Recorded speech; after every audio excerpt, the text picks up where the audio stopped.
Hi అండి. ఈరోజు నా ఫేవరెట్ ఒకటి చూపిస్తామని వీడియో తీస్తున్నాను. చూడండి, ఈరోజు నేను చేసినది రైస్ తోటి పాలకూర పప్పు. ఇది కాదు నా ఫేవరెట్ ఇదండి. తెలుసా మీకు ఇదేంటని?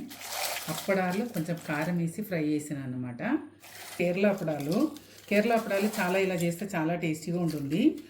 ఈ కేరళ అప్పడాలు ఇలా అన్నం పక్కన పెట్టుకుంటాను. అలాగే కొంచెం పప్పు పోసుకొని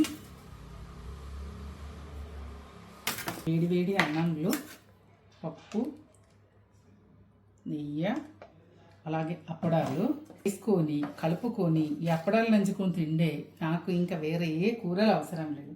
తర్వాత మజ్జిగ అంటే పుదీనా, జీలకర్ర, కొత్తిమీర అన్నీ వేసి తయారు చేసిన మజ్జిగ. ఈ అన్నం తిన్నాక ఒక గ్లాస్ మజ్జిగ తాగితే బా సూపర్ అండి. మీకు కూడా ఈ వీడియో నచ్చిందంటే లైక్ చేయండి, కామెంట్ చేయండి.